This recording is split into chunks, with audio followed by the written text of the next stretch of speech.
Last year, I decided to go on a solo hike through Müritz National Park in Germany, and it was one of those trips where I just wanted to get away from everything and walk through nature without thinking too much about where I was going. I brought my tent with me and planned to just head north and figure things out along the way. I didn't really check for camping spots or look up any specific routes, which was probably not the best idea in hindsight, but I felt confident at the time and just wanted the freedom to wander. As I walked deeper into the forest, the trees became denser, and the sounds of the outside world slowly faded away. The path I was following became narrower, and the sunlight began to fade behind the tall trees above me. It was peaceful in a strange way, but after several hours of walking, I realized it was starting to get dark and I should probably look for a place to set up my tent. I took out my phone to check Google Maps, hoping to find a nearby campsite or at least some open area where I could legally stay the night, but I quickly saw that I had no signal at all. I hadn't thought about that happening, and it made me a little nervous to be in such a remote place without any reception. I kept walking anyway, hoping I'd come across something useful before nightfall, and after about another 30 or 40 minutes I saw something through the trees that looked like a small cluster of houses. As I got closer, I realized it was a tiny settlement right in the middle of the national park. There were only a handful of houses, maybe 5 in total, and right next to them was a small old chapel and a little cemetery that looked like it had been there for a long time. The sun was setting quickly now, and I knew I didn't have much time left, so I walked over to one of the houses where I saw an old man sitting quietly in his garden. I greeted him politely and explained my situation, that I was hiking alone, had lost signal, and needed a place to sleep for the night. He looked at me for a moment, nodded slowly, and then pointed toward the meadow beside the cemetery. He said I could camp there if I wanted. I didn't have any other options, and he seemed sincere, so I thanked him, went to the meadow, and started setting up my tent as the last bit of sunlight faded from the sky. The area was quiet. Too quiet, really. Once I was done setting up, I lay down inside my tent and tried to relax. It had been a long day and I was tired, but there was something about being right next to the cemetery that made me feel just a little uneasy. Still, I told myself it was nothing, and eventually I drifted off to sleep. I don't know how long I had been sleeping when I suddenly woke up in the middle of the night. It was one of those moments where you don't know what woke you, but your body just reacts. I sat up and looked around, trying to adjust my eyes to the darkness. For a moment, everything was silent and still, and I told myself I probably just had a strange dream and should go back to sleep. But just as I was about to lie back down, I heard it. A child's voice. Clear, close. It whispered, "Hello, who are you?" My heart started pounding in my chest. I froze, not knowing if I was still dreaming or if someone was actually outside my tent. I stared into the darkness, holding my breath. I didn't hear anything else for a few seconds, but then out of pure fear, I whispered back, "I'll be gone tomorrow. I promise." For a few seconds, everything stayed quiet again, and then I heard footsteps, small ones, running through the grass and moving away from the tent. I didn't dare move. I didn't open the tent. I just sat there, wide awake, trying to figure out what had just happened. Was it a child? Was someone playing a joke on me? Was I imagining things? I stayed sitting up in my tent for probably an hour, listening to every little sound and feeling more awake than I had ever felt before. I thought about all the possible explanations. Maybe there was another hiker nearby or some locals messing around, but nothing made sense. I was in a remote area. There were barely any houses. It was past midnight. Who would send a child out here at this hour? Eventually, my body gave in to exhaustion and I fell asleep without even realizing it. The next morning, I woke up early and quickly packed up my tent.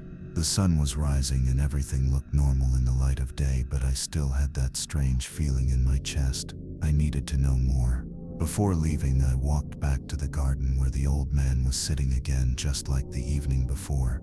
I approached him and asked if there were any children living in the settlement, trying to keep my voice calm. He looked at me with a bit of confusion on his face, then seemed to think for a moment. Then he said something that gave me chills I will never forget. He told me the last child who lived there had died over 50 years ago. The boy had drowned in a nearby lake and was buried in the cemetery. The same cemetery I had camped beside the night before. I didn't say much after that. I thanked him again for his help and started walking out of the settlement, this time sticking to the trail and heading straight back the way I came. The forest didn't feel peaceful anymore. It felt different, like it had eyes. I kept thinking about that voice in the night and how it sounded so real, so close. The words kept echoing in my head. Hello, who are you? I still don't know what happened that night. Maybe I was dreaming. Maybe I imagined it. But the footsteps were real. I heard them and the old man's words stayed with me. I didn't make the story up. I didn't want it to happen. I wasn't looking for something scary. I just wanted to hike. I just wanted peace. But that night gave me something else. It's hard to explain to people who weren't there. Some believe me, some don't. But I know what I heard, and I know how I felt. That kind of fear doesn't come from nothing. It comes from something you can't explain, something you don't understand. Since that night, I've been more careful about where I camp. I check for reception, I plan ahead, and I never set up a tent near a cemetery if I can help it. That trip was supposed to be about freedom and nature. It ended up being the creepiest experience of my life, one I'll never forget. No matter how many hikes I take, no matter how much time passes, that whisper will always be there in the back of my mind. I was about 17 when two of my friends and I decided to camp out in a huge grassy field that sat right next to the housing estate where I lived. The idea was simple. We wanted a night to ourselves where we could drink beer and play loud music without bothering anyone.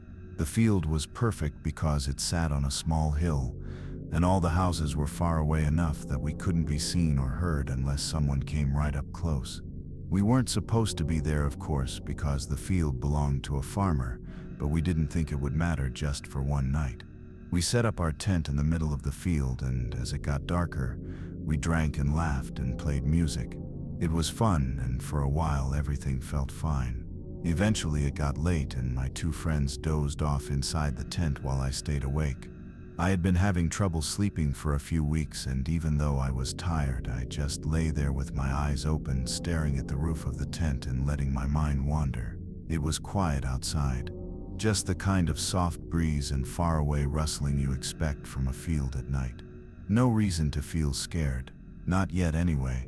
It was around 3 in the morning when I heard it, the soft but clear sound of grass being walked on. It wasn't like it came from far away and got closer. It just started right outside our tent, like someone had already been standing there and just decided to move. My heart started racing straight away because I knew for a fact that nobody was supposed to be there. The field was private and we could have been in trouble if the farmer had come. That was my first thought, that it was the farmer. But the fear got worse when I realized I hadn't heard anyone approach at all. No warning. Just that sound of grass being stepped on like someone had appeared from nowhere. I held my breath. I didn't dare move. Then I heard a second set of steps, and these ones sounded quicker and lighter, like they belonged to a dog. It didn't bark. It just walked in circles around the tent, and I could hear it moving in strange patterns while the man outside paced slowly and calmly. I was frozen. Completely. I didn't even want to blink. Every now and then the man's steps would stop, and I thought maybe he was crouching or listening, but then they would start again and always stay close to the tent, like he was studying it, like he was waiting for us to move.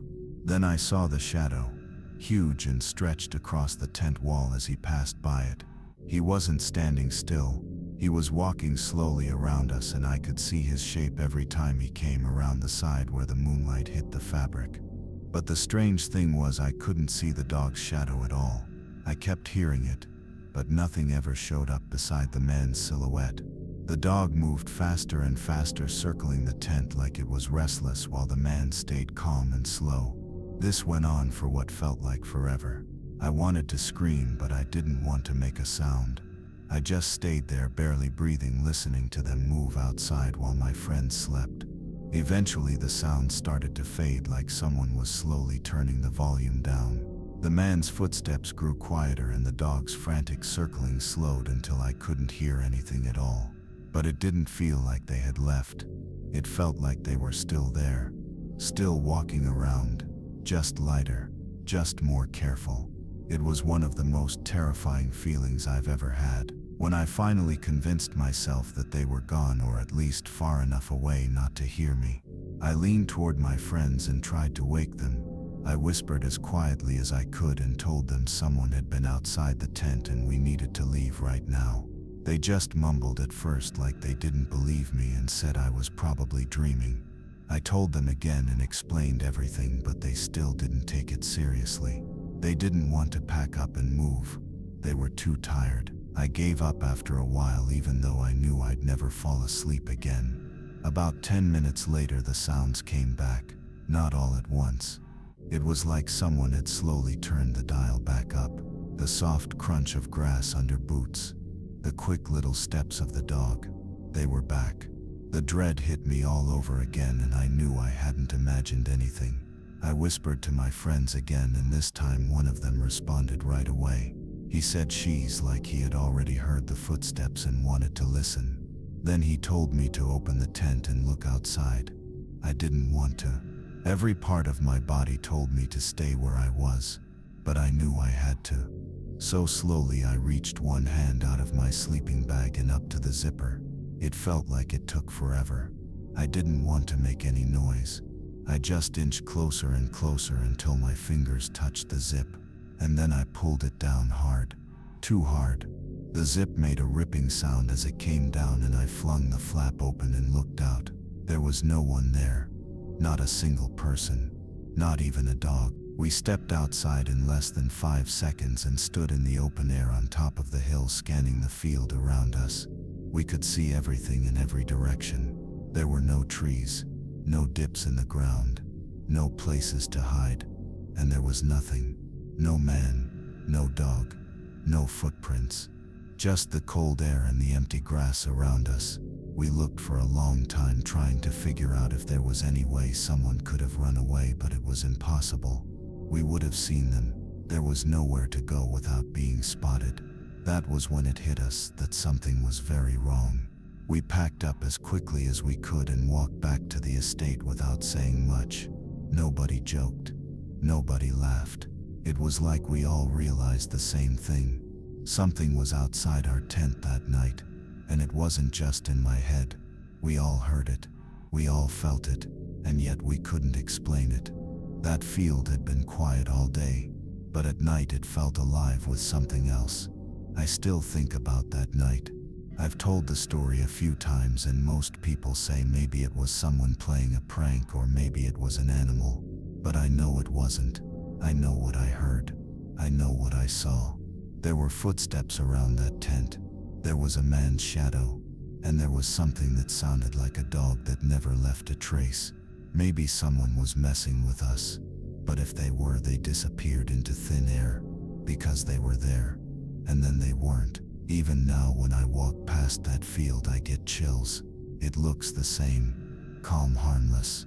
But I'll never forget how it felt that night. Like something was watching. Like something didn't want us there. Maybe it was never meant to be seen. But for those few minutes it walked among us. And we heard every step. It was a normal summer night. Not too warm. No wind. The sky was so clear you could see every star. The moon was glowing bright and strong. After your eyes adjusted to the dark, you could make out shapes and shadows as if the whole world was gently lit by some invisible lantern. It felt like the kind of night meant for exploring, for doing something a little bold, a little stupid, a little unforgettable. That's probably why I did what I always did back then. I waited until my dad was asleep, and then I snuck out of the house. I had it down to a routine. Slip on my shoes, grab my flashlight, climb out the window, jog quietly down the street and out past the edge of the neighborhood. Then I made my way past the golf course. I was heading somewhere new that night, down a dry creek bed into a valley I had never explored. That was the plan. That was the adventure. And at first everything went just fine. The rush of sneaking out, the excitement of being alone under the stars, the thrill of going somewhere completely unknown. I wasn't scared. I was buzzing, But not long after I got into the woods, something changed. It started with silence. And not just the normal kind of silence. This was a thick, heavy emptiness. I stopped walking. It hit me all at once. The crickets had stopped. The frogs, the insects, everything that usually made the night so noisy had vanished. The only sound left was the soft hush of wind moving through the pine trees. It was so strange. I just stood there, waiting, listening, trying to understand why it felt so wrong. And then that feeling hit me. It didn't come slowly. It surged into me like cold water spilling over my head. Every tiny hair on my arms and neck stood up. I felt like something terrible had just woken up, like something I wasn't supposed to feel had found me. It was a kind of dread I can't explain with words. My skin was burning and my heart felt like it wanted to climb out of my chest. I remember whispering to myself, just to make sure I could still hear my own voice. And then I heard the scream. It was right above me, so loud, so sharp, so close that I actually ducked and covered my ears. I had heard wild animals scream before. I had heard cougars, foxes, birds, but this wasn't like anything I had ever heard. It wasn't just loud. It was full of something I don't even want to describe. Rage, hate, pain. Something dark and angry that felt like it had been buried for a long time and had just clawed its way out. It was the worst sound I've ever heard. The kind of sound that makes your bones feel soft. I froze. I didn't even run. I just stood there staring at the shadows between the trees. That's when I saw it. Something moving just ahead, big enough to be a person, low to the ground, moving on all fours but not like a dog or a bear. The way it shifted looked wrong, like it was broken inside but still trying to move like it remembered being human. I tried to back away but my legs wouldn't listen. I just stood there watching it move closer, my mind screaming while my body refused to move. Then it stopped making noise. No footsteps, no breathing, just silence again. But it was still coming. I knew it was. The dread only got worse.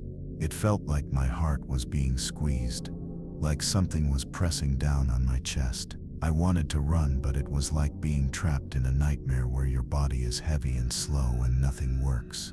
I don't even remember deciding to run. I just remember suddenly moving, my arms flailing, my feet digging into the dirt, the world blurring around me as I ran faster than I've ever run before. Everything was quiet except for the sound of my feet pounding the ground. I couldn't even hear my own breath. Just movement, roots, pine needles, dirt. I fell, face first. The air knocked out of me. I lay there for a second waiting to feel teeth or claws or something cold grab my ankle. Nothing came, just more silence, more stillness, and then a coldness like I've never felt before. Like all the warmth had been sucked from the earth. I felt my body lose control. I felt myself cry without even knowing it. My arms wrapped around my chest, my face buried in the dirt. And then everything went black. When I opened my eyes again, the sky was pale. The sun was starting to rise. Birds were chirping again. The normal sounds had returned, but something inside me had changed. I didn't feel like myself. I didn't feel safe. I didn't feel real. I didn't know how long I had been lying there. I didn't want to think about it.